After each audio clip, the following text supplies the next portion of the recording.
Today we are going to make this blue sapphire and spinel Morse Code bracelet.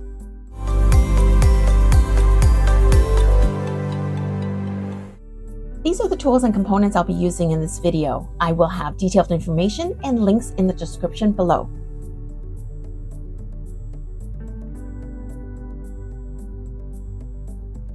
I want to create something that is inspirational and subtle with a code. So I figured I'm going to use Morse code, and actually I'm going to create my own chart that I just got this off the internet. I'm going to create my own chart and link it so that you can have my permission to print and use. So basically, I want black and gold, really sharp, but I need there to be some subtle messages. So I'm using blue sapphire with healing properties and black spinel. So these are tiny with, this is 2.5 mm and this is 3. I also have what I call swage chain, which is threading chain. And you cannot put a jump ring through, but it is thin enough to go through a lot of beads, including these 2.5 mm. So what I'm going to do now is figure out the pattern that I want.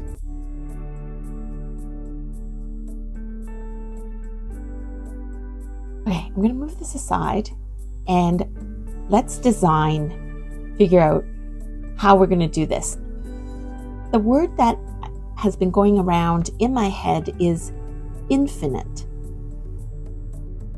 as in infinite energy, infinite happiness, wisdom. So infinite, like that. Let's just make sure that I've spelled it right. So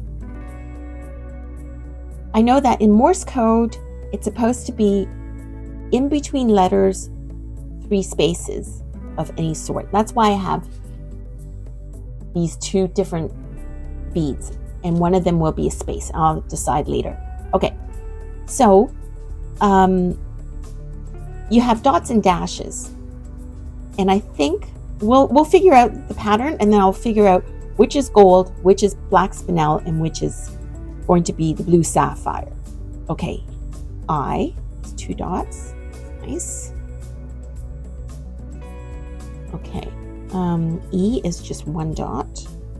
And I have no idea how anyone came up with this pattern. It makes no sense to me, but it's universally used, so that's good. T, N,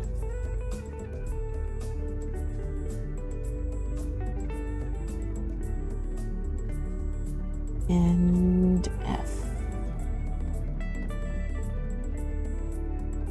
Okay, so if I was to use gold, there aren't that many for the bar, so 4 of them. I think I would like a few more. So I'm going to use the dots to be gold, the bar to be sapphire, and then the spaces will be black and black spinel, and the rest will be black. So that's what we're going to do. Okay.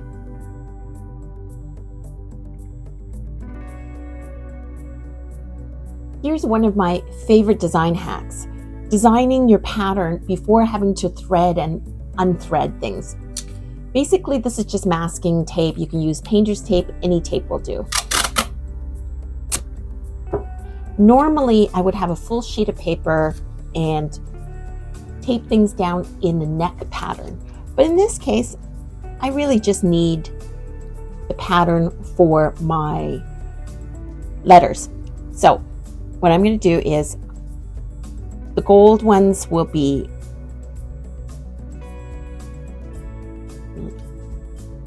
the dots, and then I need the dashes. By the way, here's another thing. Sometimes these hand drill really pretty stones they're not drilled completely in the center. So what happens if you're threading things through is one might go down a bit. So what you do is you twirl around to see if they're a little bit crookedy, but not significantly. So I'm going to keep all 4. And I know that I will need this. Okay. Let me just so I don't get confused, move that aside. Okay. And then we need, for every space, we need 3 of these spaces.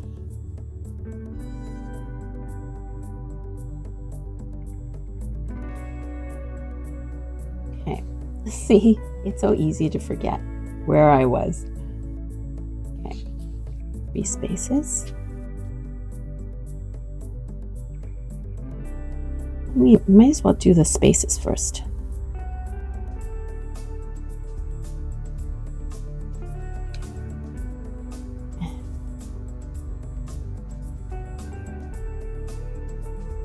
Oh, 2 dots.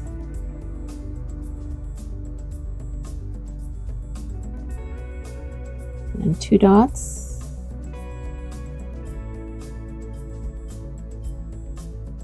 Nice. And then the N.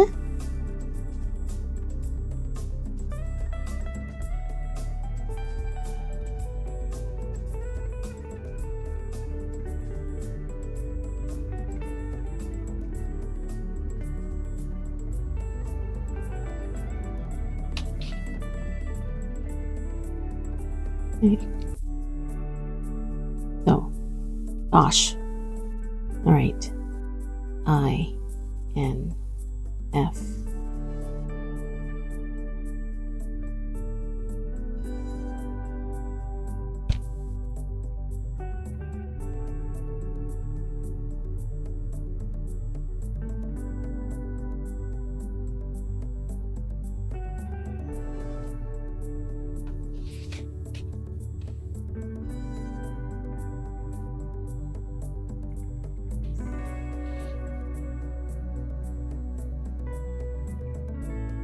Oh, that would have been better. This 3 this way. Okay, and then a T. And then an E. That's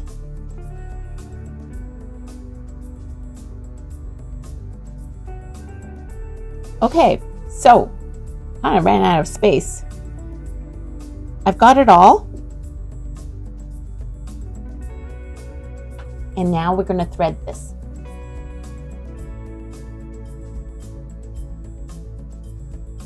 By the way, I'm going to show you another thing I normally do. I've been doing years of beading. And instead of holding on to things and it might clip out the other way, what I do is I take some tape and I tape the end like this. And I can just take it out this way. I don't have to press down too hard. And basically it ends up being just a stopgap. And then what I normally do is I thread a whole bunch of the same so that I'm not mistaking anything and getting confused.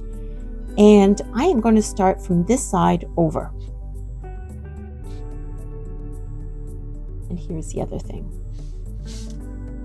Oftentimes I take a bunch. If this was actually a needle, it makes it a lot easier, but this is rather difficult to move around.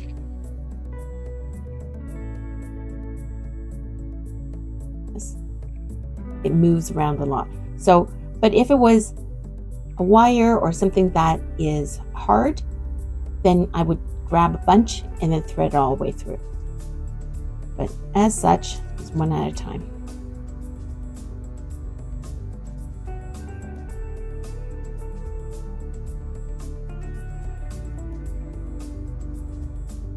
Okay. So I'm just going to put that in one with a hole is a little bit on the tight side, I think. Okay, so now I go from one side to the other, making sure that I haven't forgotten my pattern.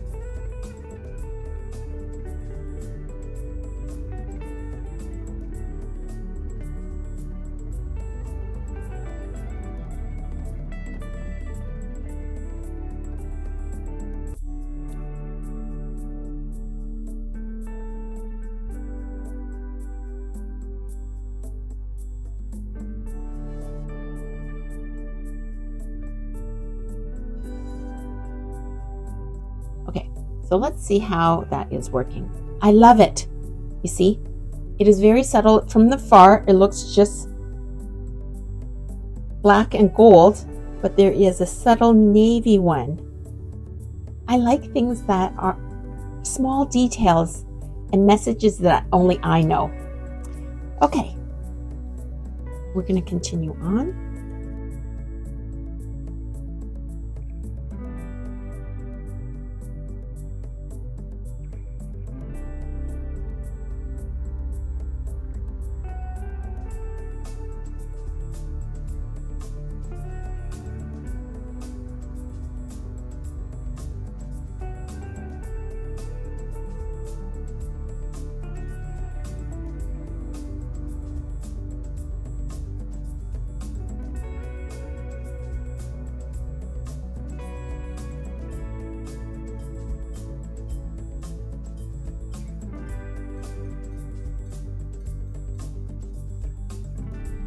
I think I'm going to pause here and do time lapse.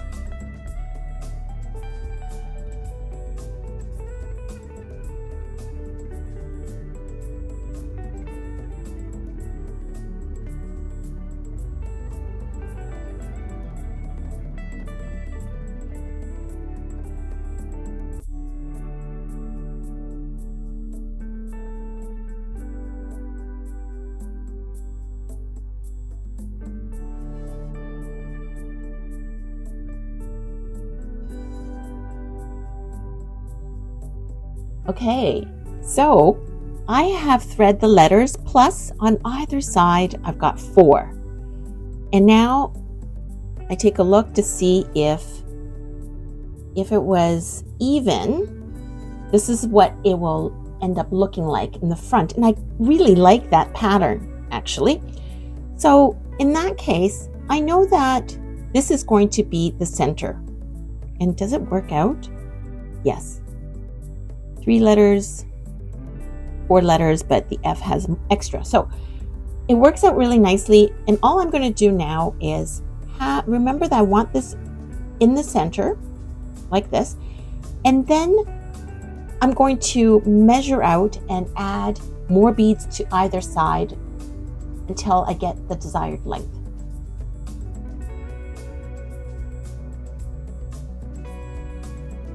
Now, you can take beads like this and then measure out at what length you prefer to have the bracelet at. Just know that for bracelets with clasp, you want to give a little extra because you need to hang on to the clasp, lift it away, and then clasp on. So you don't, unlike permanent bracelet where you can have it just trim with very little slack, with the clasp you need more slack. And so I can do this and figure that plus maybe half an inch. So I know approximately this much. And there. So it's just over, it's almost a 6 1/4. And if I add my clasp and a little bit, either I can do it at 6 1/2 or 6 3/4, depending on how loosely I want it to hang. So what I'm going to do first is I'm going to do one side, assume that it is going to be 6 1/2, and then I'll add a jump ring if I need to, or add some beads. Okay, so at 6 a half, we want 3/4, and remember that the double was in the middle, so I'm going to put that here. And now, oops, and if in doubt,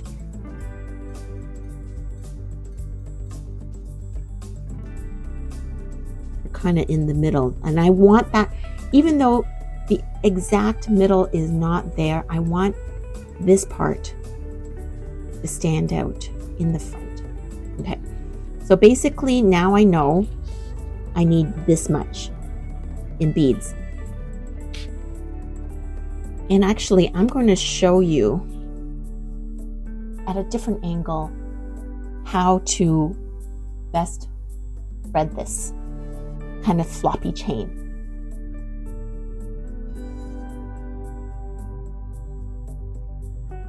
What I have discovered is this. Sometimes it's challenging using this to thread beads because it's curved. It's kind of floppy. And especially if you're trying to do this and you've got, well, like me, thicker fingers and it's harder to control. I can do it, but it's harder. What you can do instead is using a pair of pliers, hold on to it like this, way easier than your fingertips trying to get it out of the way. And then instead of doing this where if you are holding it back farther, it flops even more. But if you hold it right at the tip, it's hard, you have no room to push. So in fact, what you do is this, you hold it there and just straighten it out. Then, like this, and using this to push. So in that way, your fingertips, because it's not completely flush, it is hard to move things around. So that's what you want to do. And sometimes, even trickier, are hollow beads like this, or even bigger hollow beads, because when you push the other side, it's hollow inside, so there's no guide, and you're going to try to find the exit. So instead, what I find useful is this. I make it straight, and I put it at, see, it's hard to find the other side until you twist. You twist it back and forth, and what it is it's almost like a drill. I'm going to try to show it at an angle without blocking the bead. Almost like a drill. Okay, so now I found where the hole is, like that. And what I do is twist back and forth. Twisting back and forth, it'll wiggle it in. So that is the best way. Always have a pair of pliers, go straight and guide it along.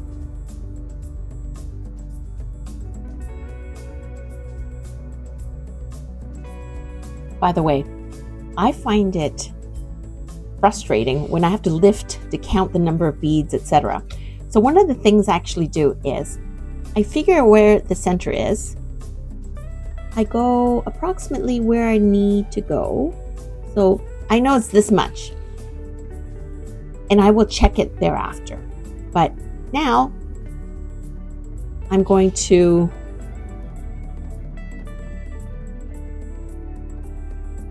take this many out, or sometimes if I have no use for the thread,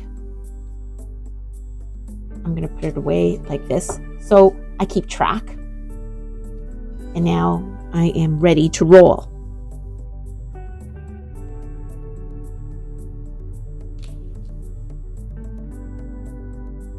Sometimes I keep it on the thread so that it keeps it from rolling around. And when I take it out, I've got 3 or 4 in place.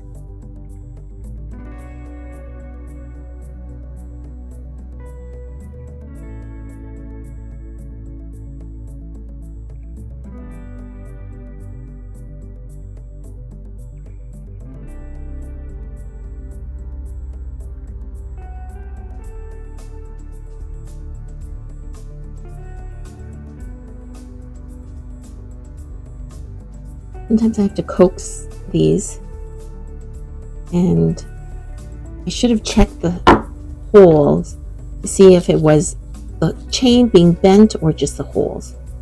I think it's a combination of both. It's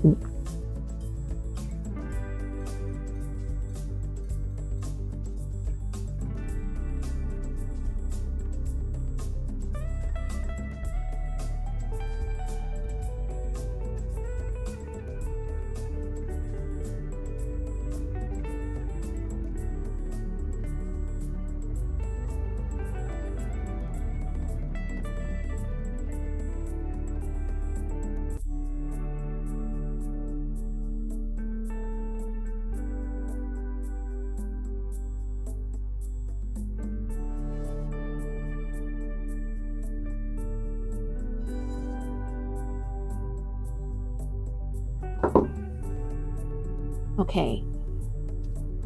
I think I'm almost there. I'm just gonna check a little bit just to make sure that I don't have spaces I don't want. And 3 1/4, that looks pretty good. I might have room for one more. I'm just gonna put one more in.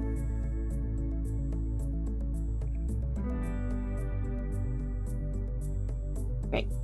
So what I'm going to do now is I'm going to tape this end while I work on the other. You can weld it first, but I want to try out what it looks like and then see.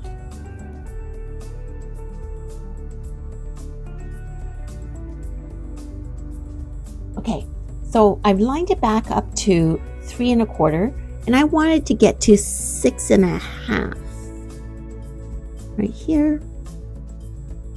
I'm going to do the same thing, but maybe I'll just do this instead of cutting it. And of course, see, it removes very easily. And we do the same thing on this side, but I think I'm going to time lapse this.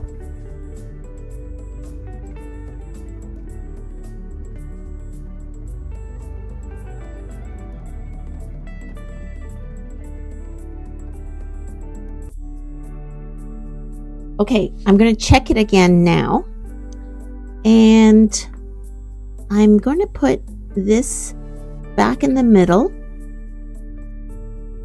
and it seems like it's a bit more than 6 1/2. Okay, so I'm just going to remove the 2 beads.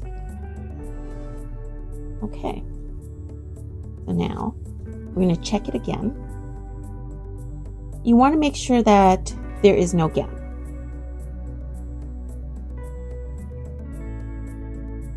And remove as much slack possible. And that's good. But I think it's a little bit wide. It's a little bit on the big side. So actually, with the clasp, I'm going to remove 2 beads, one on either side. With the clasp, it would be perfect. Okay, I think with the clasp, it'll be kind of like this. This will be perfect.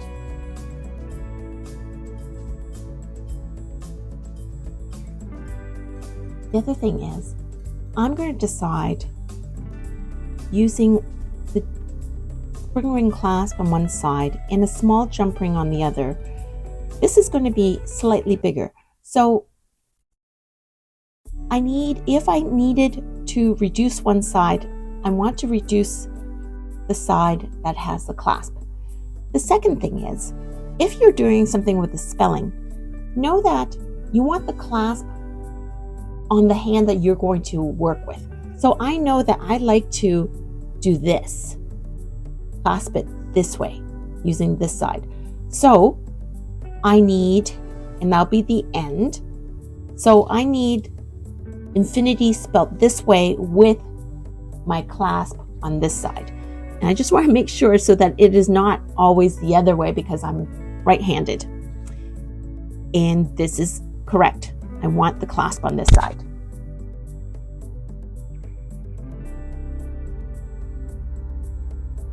So I'm going to tape this back in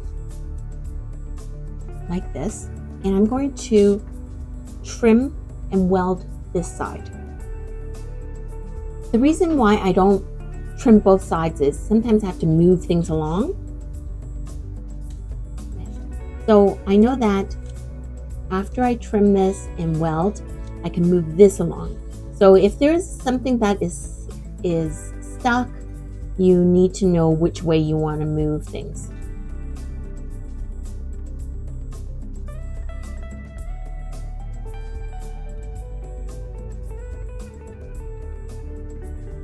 So I'm going to trim.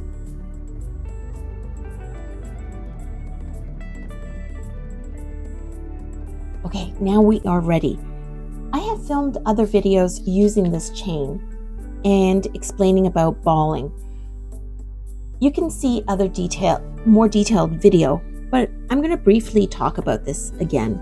Basically, this is a weave. It's not solid, unlike a wire. So when you think that it is good and trim, it isn't. And it's not going to give you a secure weld as, say, a wire would. What you want to do is to ball this. I'm going to show you what it looks like.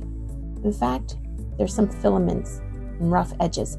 Even though I have used a flush cutter,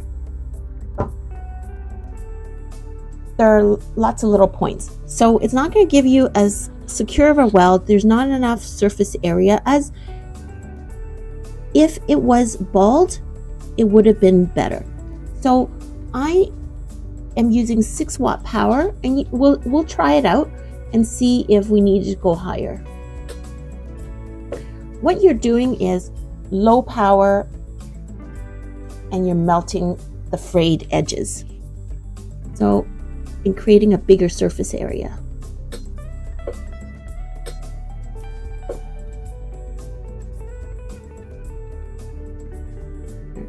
Just gonna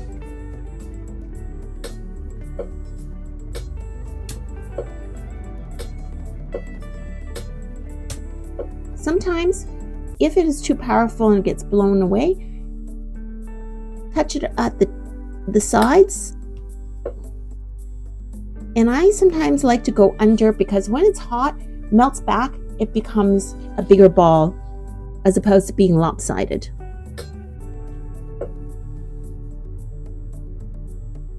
See? Versus a frayed edge, there's a bigger ball. Okay. And I think that's big enough so that we can now weld on a jump ring.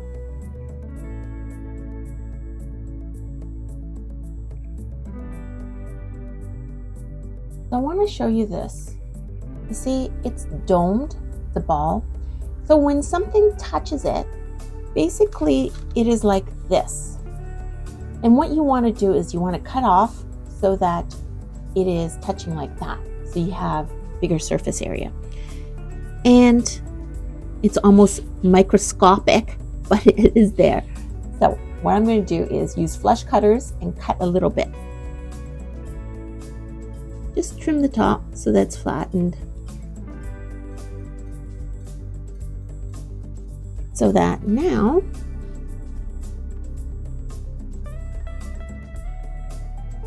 when I weld onto the jump ring, there is more space touching.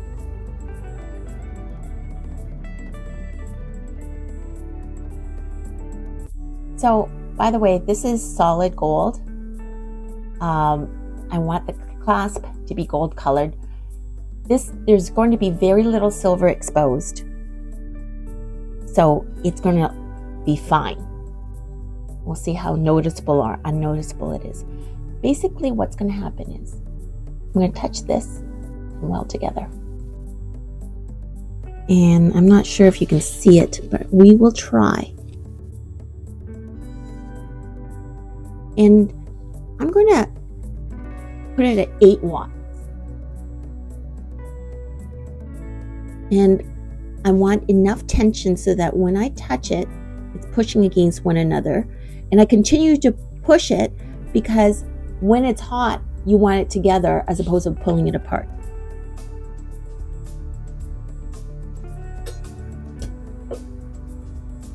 Okay.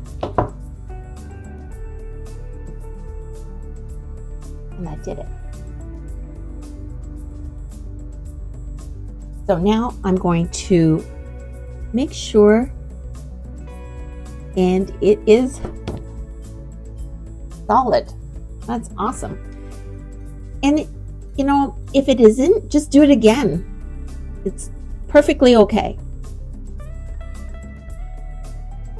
I'm going to clean it. I'm going to give you a closer look. I did not use argon because oftentimes people don't have argon. They worry about what the result would be, how different it would be. And so I'm not using argon, even though had I had argon, it would have been smoother. It would have cooled faster with less oxidation. Okay.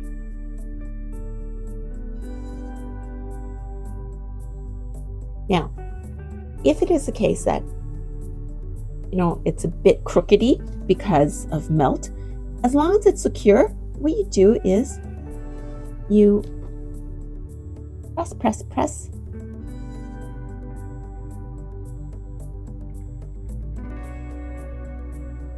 and it flattens it, because there might be an accumulation of metal, and that is really secure. I like that. Okay.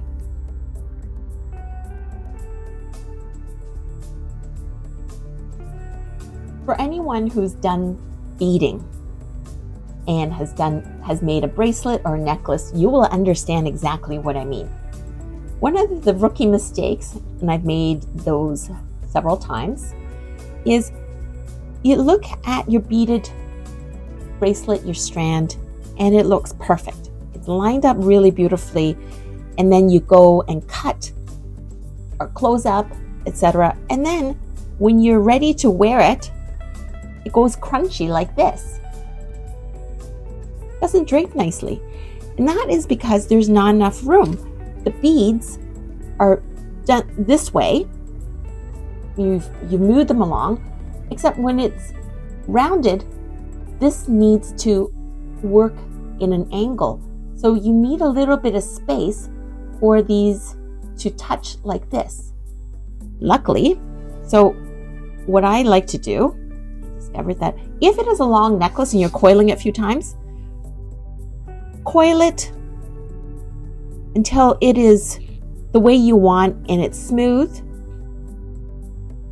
Then you know that is your end point, and cut there. Once you cut and you smoothen it out, you'll notice that there is a gap. And in this case, the gap will work towards our advantage because today we need to hold on to something to weld.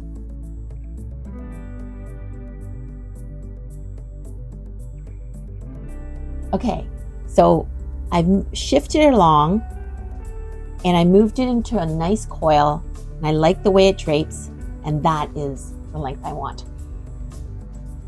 Sometimes you run the risk of having too much slack. So once you wear it, there at the end, there's almost half an inch of gap. So you don't want that, but at the same time, you don't want it too tight. So I like where that is.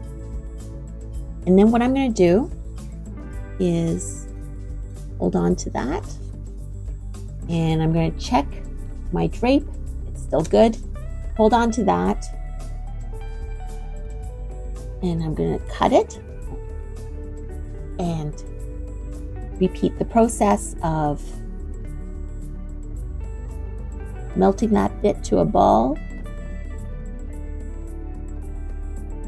Now that I've shifted it down a little bit, I have a bit more space.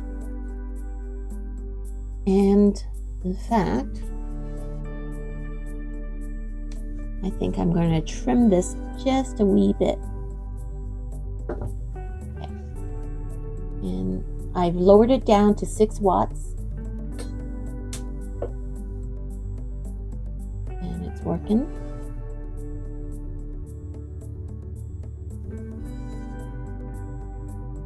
A bit more.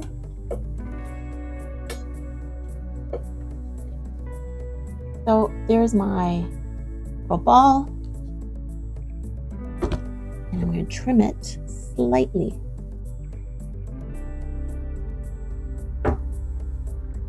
Okay. And this time I'm going to use a slightly bigger jump ring than the other one so that it's easier for me to close, and then this will loop into that. Then I also check to make sure that I have it in the right order. And if you make a mistake, you can just cut it off and re-weld. Make sure that it is touching.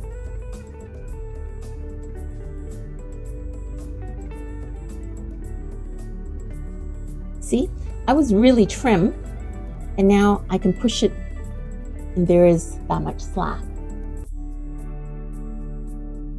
which is great because it helps me hold everything. Oops.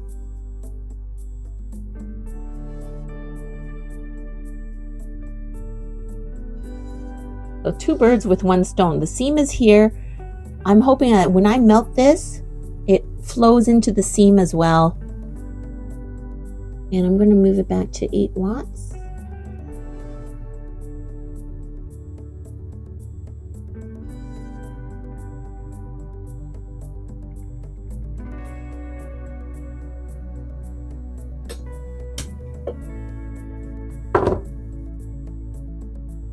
And there we go.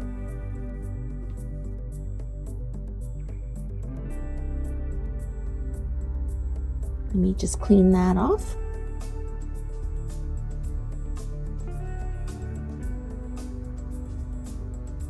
See this.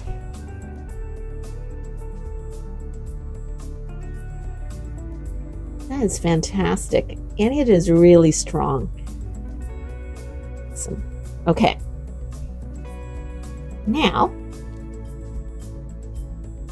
so it so happens that this ring is open, but had it been closed, soldered and closed, then I would have looped this with that and then welded it.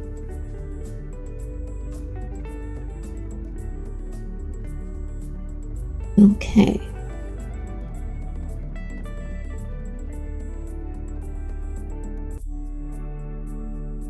I'm going to weld it on the side.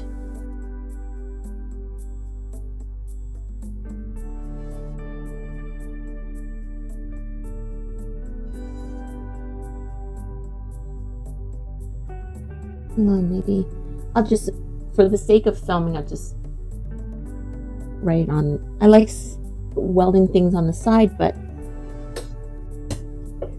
it's just a little, it's just a tiny weld. And that's perfect.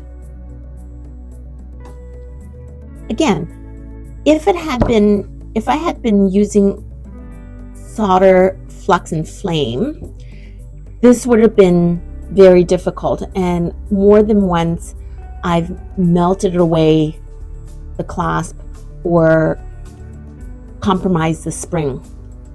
And here is a really clean, simple bracelet.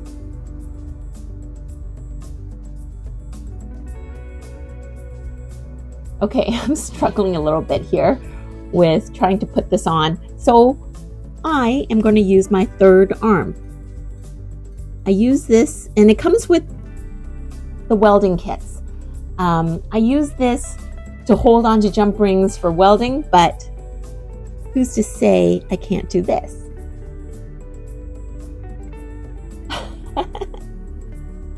There we go. My infinite bracelet. Infinite possibilities, infinite power, infinite creativity.